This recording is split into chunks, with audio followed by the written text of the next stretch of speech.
Joker Folie Deux. What went wrong?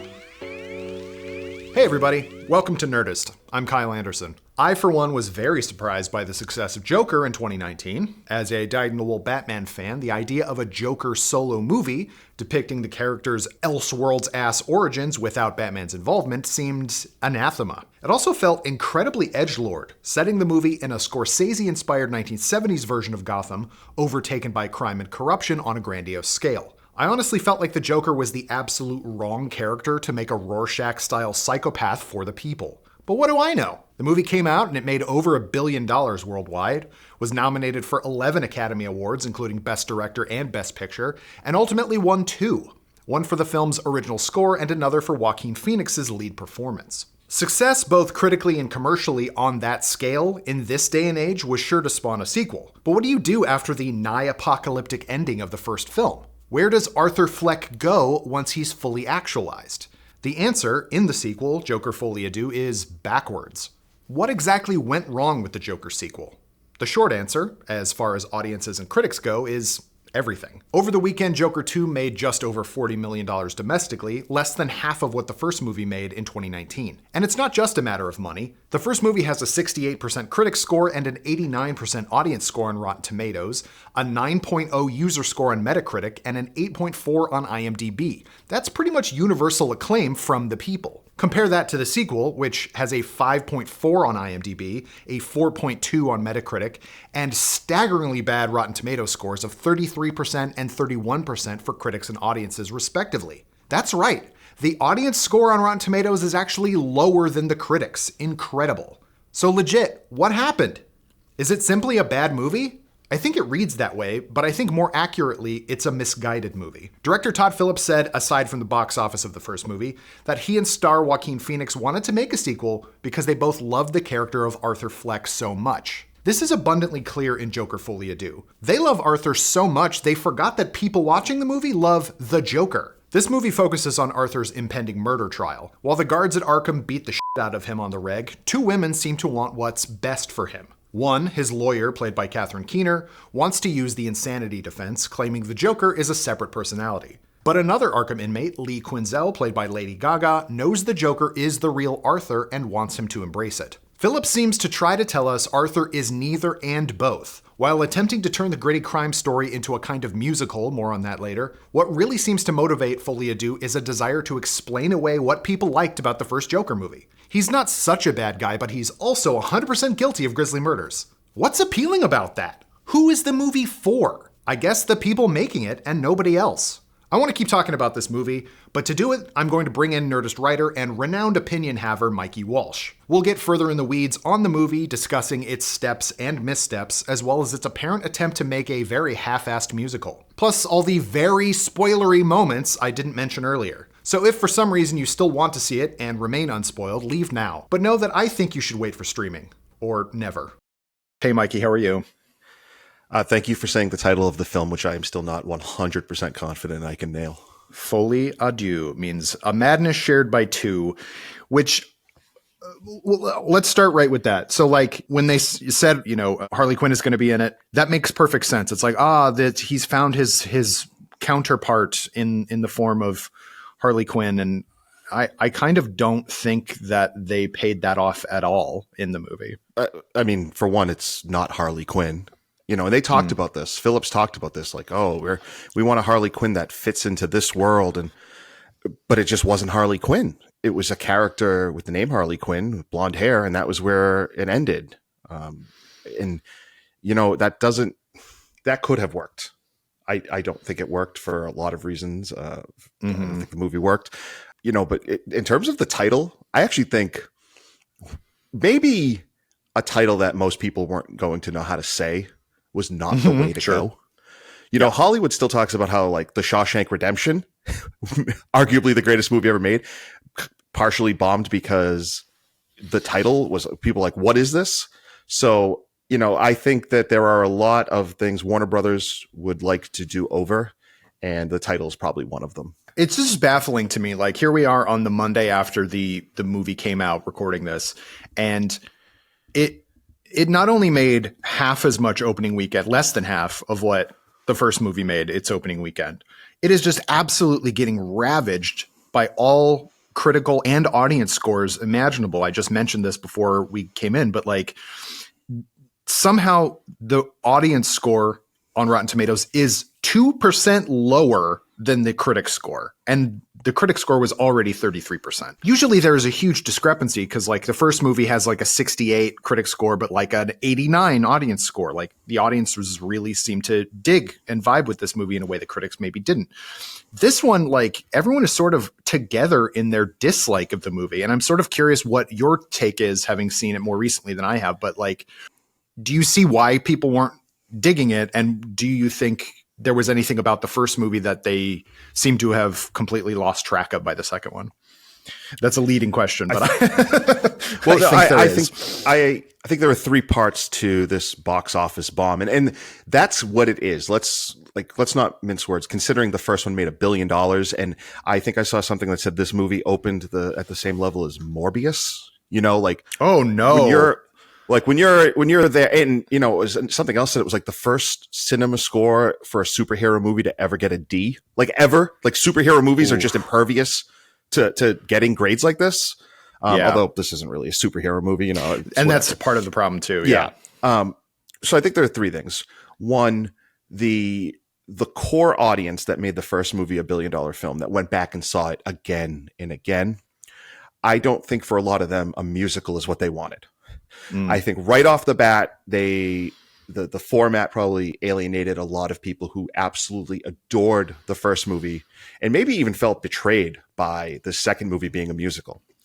Then you've got musical fans who would love to go see a musical, but are looking at this being like, I'm not going to see a Joker musical. I didn't like the first film, or even if they didn't like it's not for me. This is not a musical for me. I'm not going. And then the third is that the critical reviews and the early response were so bad that that probably really deflated anybody who was on the fence. You know, it just, I think those three things combined have made it so that this is not what they were expecting. So I got to see it not in, I didn't go to the Venice Film Festival much as I would have liked, but I did see it the week that it was going to Venice. They showed it to a number of critics and sort of who weren't going to get to go, which was really nice. But in retrospect, I sort of wonder if that was a like, we need to gauge the kind of nerd crowd response to this because we're not entirely sure. But the first movie did so well at Venice, like was nominated for like whatever their version of the Palme d'Or is at the Venice. Excuse me, sorry, Venice. And like, I just don't understand. I do understand. It made a lot of money, and that's why they wanted to make a second one. And Todd Phillips said that like during the making of the first movie, he and Joaquin Phoenix both loved Arthur Fleck so much they wouldn't mind seeing, you know, what happened to him afterwards. And then the success of it kind of led that to be the case. I think that inherently is the issue because like from the outset, the Joker aspect of it in the first movie is sort of secondary to this kind of like, you know, they wanted to make a Martin Scorsese movie. They wanted to specifically make King of Comedy with a little bit of Taxi Driver thrown in. And after they'd done that, I was really expecting, you know, when you hear Lady Gaga's going to be in it, there's going to be musical elements to the second one. I expected bigger, kind of more theatrical, weirder swings for the fences with the musical numbers. There's 1.5 of those. And all of them are figments of his imagination. And if we're trying to say like this is all in Arthur's head or the shared madness of Arthur and Lee, because her name's not even Harley, it's Lee Quinzel, they should have gone huge with it. But like there's some cutaway fantasies to them on stage at like a Sonny and Cher type show. And then there's what I think you both of us agree is the best sequence in the movie is during the courtroom sequence, there's a whole dream song number. You know, The Joker Is Me is the name of the song, maybe, or Everybody Needs a Joker. It's the best use of the musical aspect by a gazillion. By far. And like it's over the top, and like he is the Joker and he is embodying the Joker. And I think that's so much of the movie felt like it was apologizing for the first movie to people who didn't think it needed to be apologized for. I didn't like the first movie. I should come right out and say, but I got it. Do you know what I mean? Like, I knew what they were doing. It just kind of was, I'm a Batman purist. So any Batman story that doesn't have Batman in it, I think is kind of, I didn't like Gotham for that same reason. It's just like, what are you doing? But this movie seemed so kind of apologetic for the fact that it's a Joker movie. And it's like doing what we have to, I guess, because it's a Joker movie. But clearly they wanted to make an Arthur Fleck movie. And I think maybe they knew it was going to flop. I can't imagine anybody actually thought during the making of it, because money was spent on this and like stuff was done and all this stuff. But nobody cares about Arthur Fleck. That's the main thing. People only care about the Joker. And I think Phillips was upset after the first movie that people only cared about the Joker and didn't care about Arthur Fleck. And it's like, well, that's the culmination of the movie. Like, exactly. I hope everyone understands. We're going to have some spoilers here. That's literally what the movie turns out to be. Nobody cares about Arthur Fleck. They only care about the Joker. I also did not like the first movie, to put it as kindly as I can, but like you, I got it. I didn't like it, but I got it. I knew what that movie was about. When this one ended, I was talking to some people who, some critics that I really respect. And I said to them, what do you think that movie was about? And everyone was sort of at a loss. One person was like, I think it's kind of about celebrity and the trappings of celebrity. And here's the thing. That's probably correct. The problem is it does not develop that idea at all. This movie barely develops any of its ideas. I found it really pointless. And rudderless even. I don't like when people say, why does this exist? Because, art doesn't necessarily need a reason to exist, but good art should mean something. This really felt like the first one made $1 billion. We really got to make a second one. And I know it's not totally that, because I think the two of them also talked about bringing a follow-up to Broadway, which is kind of how they ended up at this musical idea. They just realized, like, we don't have 6 years to do this, like we don't have an Academy Award winner who could just like take all this time to do it. So I don't want to dismiss that and say that they cashed the checks, they mailed it in. I don't think that's true at all. I just think they never really understood what story they wanted to tell. And it seemed like there was a bunch of ideas going on. Yes, there was the Broadway musical aspect that they wanted to explore. And it seemed like a lot of this was just born out of just kind of like shooting the shit while filming. And like, wouldn't it be fun to do like a 70s style musical? Or I was expecting, when I went into this one, especially because it opens with that, Looney Tunes segment at the beginning. Which is really good. Which is very well animated. It's really good. Maybe the best just singular part of the movie other than that other musical number that we mentioned. But I was expecting there to be more stylistic differences between the first movie and the second movie, and there really aren't. And so many of the musical numbers are just him singing or them singing together just there in the world. They're just singing. And it's just characters singing. It's not a musical. And I also think that doing a jukebox musical kind of hampers you, because you're sort of stuck with what songs already exist that we can, use. But then also they were all like old standard type, or like, like Cole Porter-y type songs that people I felt like, with the exception of Everybody Needs a Joker, or whatever that song is called, I refuse to learn it. It just seemed like, well, this is just a song. Hey, we have this in the library. Let's use this song. It just none of them really felt like they were doing what a musical number is supposed to do, which is to further the kind of emotional arc of the character singing them. Everyone knows that in a musical, when the character has too many emotions to say or to speak, that's where there's a song. That's the entire point of those. They are inherently high emotional art forms. And this just seemed like, well, what if I just kind of sang while I'm standing here? The movie, it was apologizing for itself throughout the entire thing. It's like, if you're going to do a musical, do a musical. If you're going to do a musical, if you're going to try if you're going to try to explain the first movie, do it. Like, just commit to something. It felt like this was completely a non-committal film, to the point that you're right. Like, it just completely doesn't feel like it was about anything.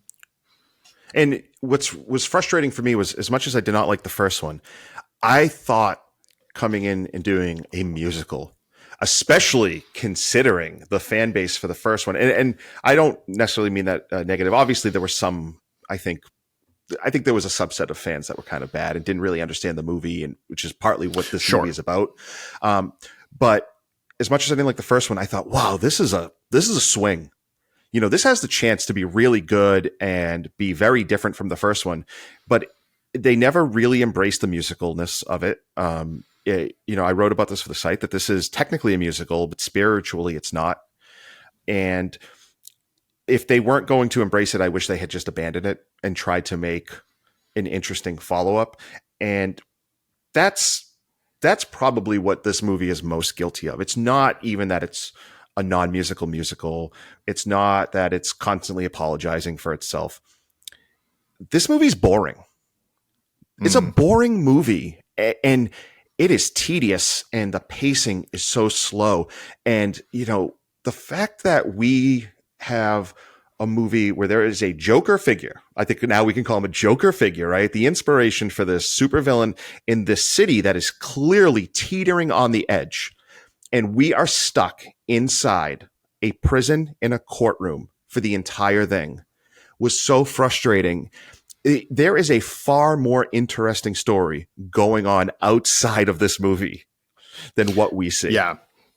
The people of Gotham, I'm really into them. Like, what's going on with them? I wish we would see what's going on.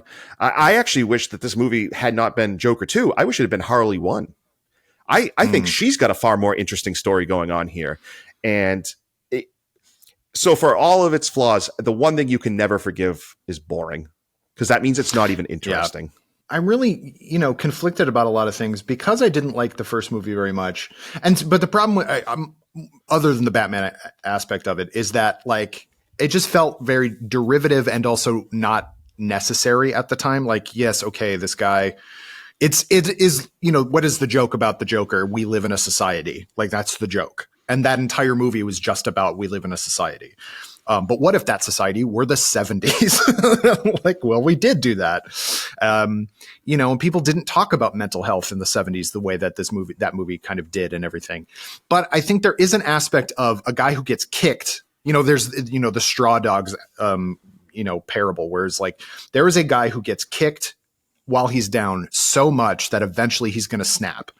And there's a reason there was a lot of that in the 70s, Death Wish and like Straw Dogs and other such kind of angry city movies, I like to call them. Although Straw Dogs is in the country, but it's just about people getting completely effed over by other people and then somebody snapping and kind of taking it out. And I don't enjoy it all the time.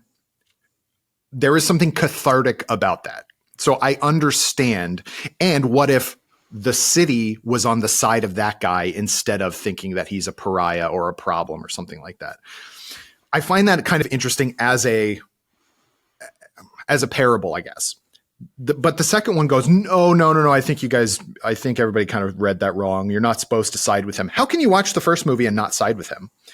The joke. That was my criticism. That was my criticism of the first movie, was that it was way too sympathetic for him. Little did we know, the fact that Todd Phillips clearly did not like how many people thought the first movie was sympathetic to him.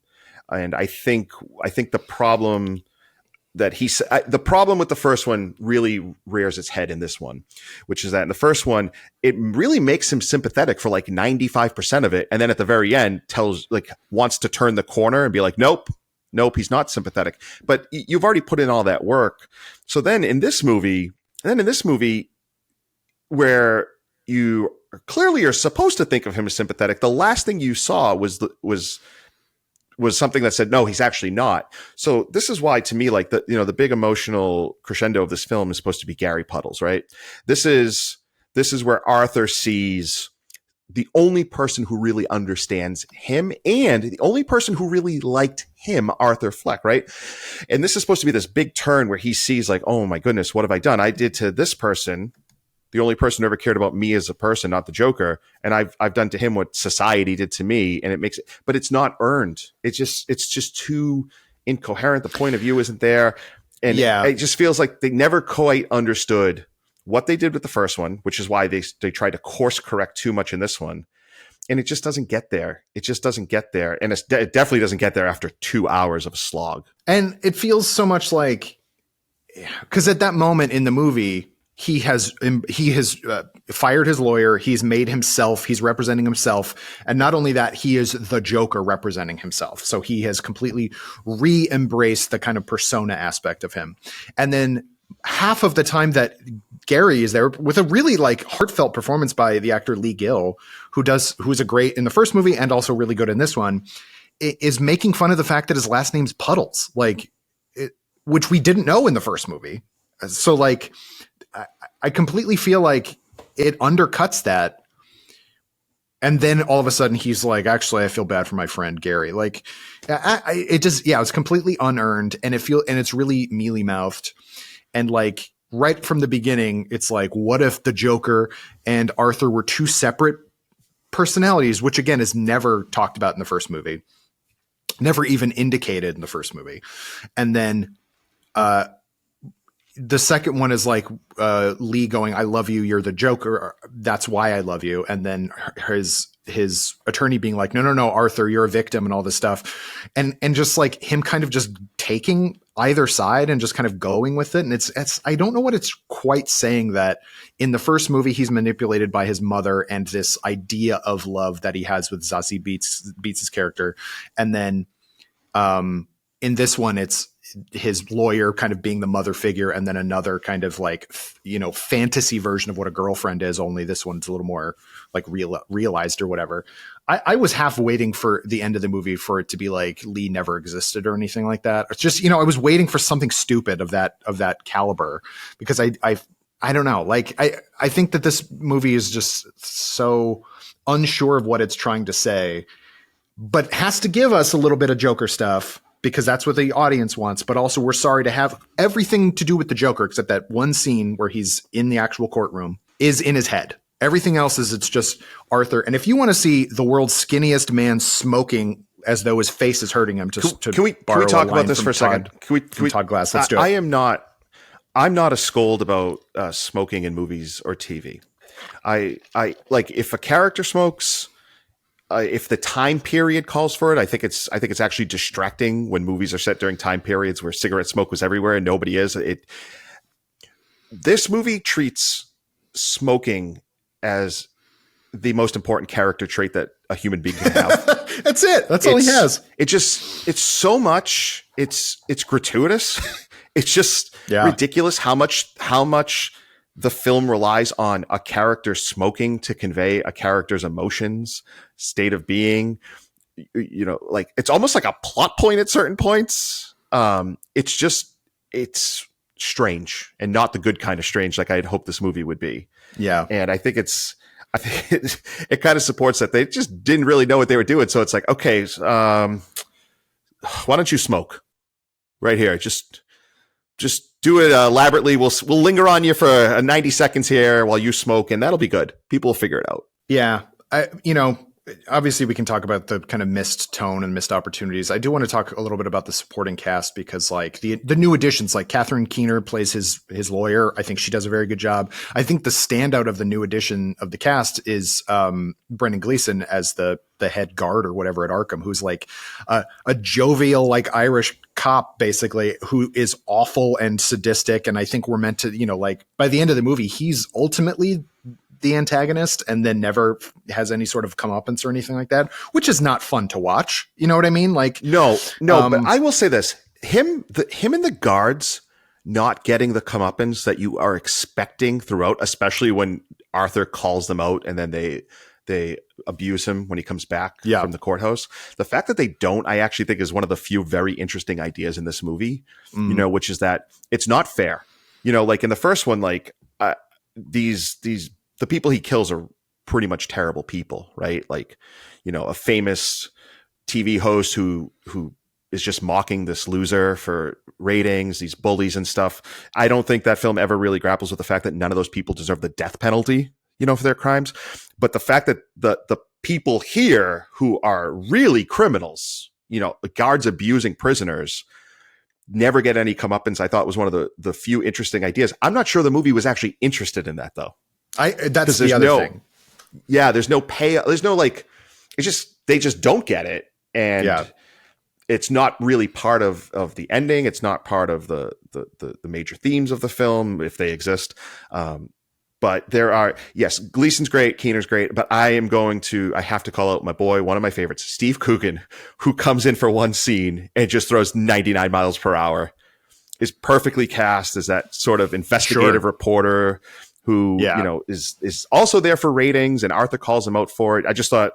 I love anytime Steve Coogan shows up, and I thought he was great. A weird one, Bill Smitrovich as the judge. I thought he was good. Like, it's very weird to have just a whole bunch of very good actors in this. And I think just because of the caliber of the first movie and that nature of it. But the problem, I do think we need to kind of discuss the Lady Gaga of it all, because obviously they cast her because she can sing, and yet they don't let her sing in the movie. She sings, but they don't let her sing. They're holding her back. Right. Of that she had to unlearn how to properly sing in order to sing the way that Joaquin sings, which is kind of, and one of the other aspects of it is that they sung everything live on set so that there could be like an improvisational aspect to it, which is something Joaquin really wanted. But you can't, I don't know. It didn't work for Les Mis, and that's a movie where the music is very, very integral to the thing. This felt like, well, we're just going to do that because we don't have the energy, I guess, to like record and like make it good or something like that. But it's a shame because other than singing, she doesn't have anything else to do except kind of look at him and wear makeup. Harley Quinn is more than just makeup. Anyway, I think that this is I am a huge Lady Gaga, the actress fan. I just like everything she's in. And I think she's really good, but they just don't give her enough to do. I do think the little she's given, she really excels.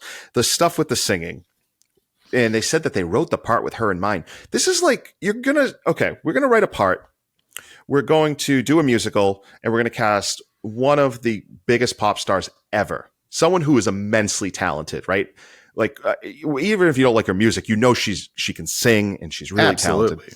Yeah. We're going to cast her in this musical. Then we're going to ask her to not sing correctly. This is like renting a Corvette and then being told you can only do 15 miles per hour in the parking lot, and it's a busy parking lot. What's the point? What's the point?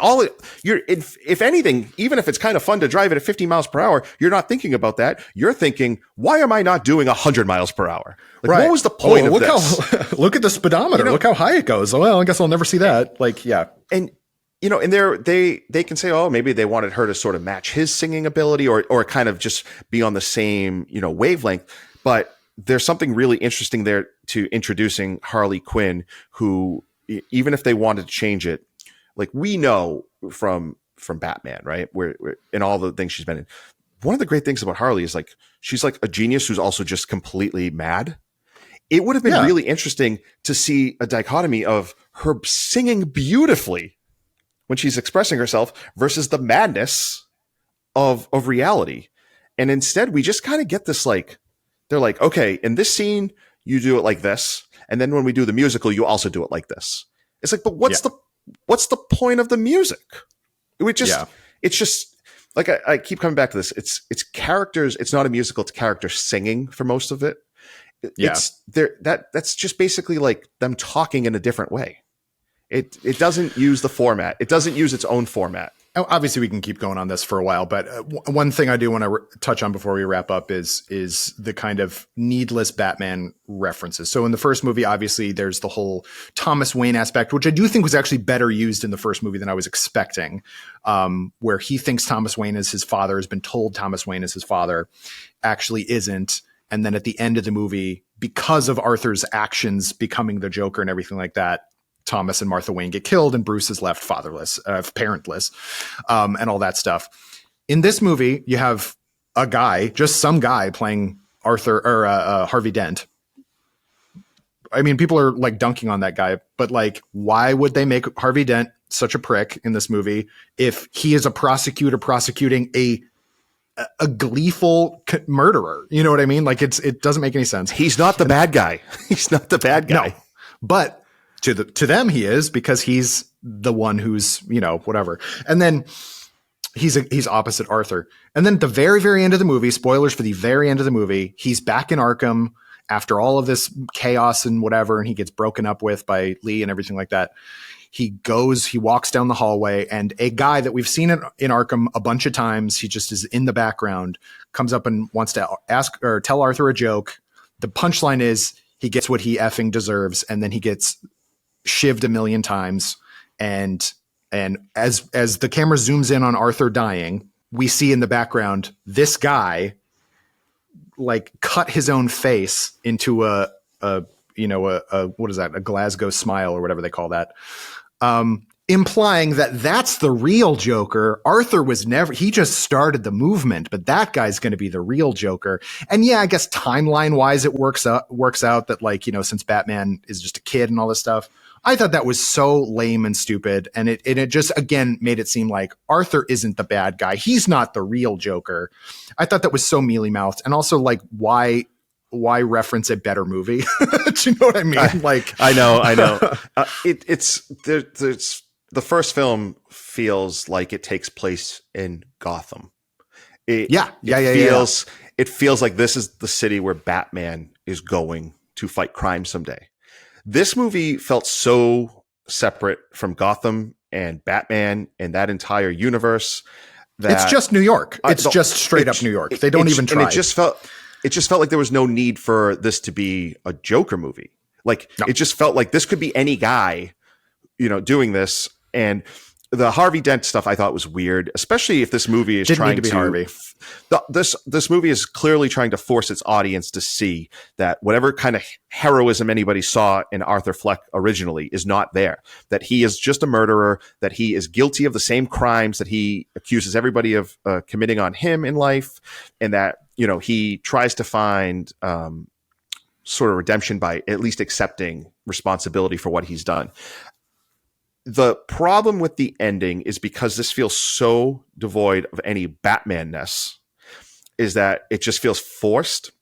I do like it in terms of what it means for the character, because, Arthur at the end of his life tries to take responsibility, but ultimately his legacy is going to be inspiring something truly horrific.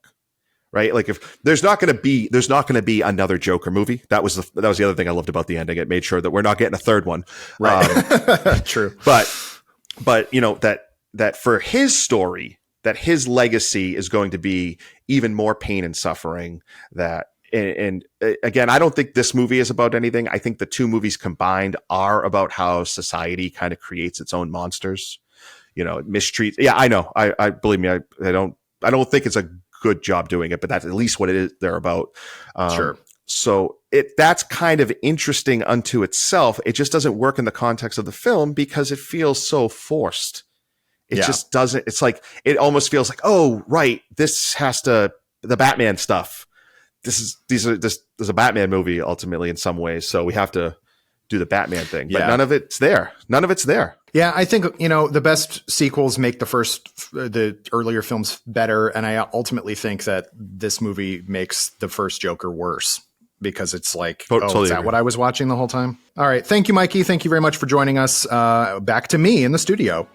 So tell me, what did you think of Joker Folie Do?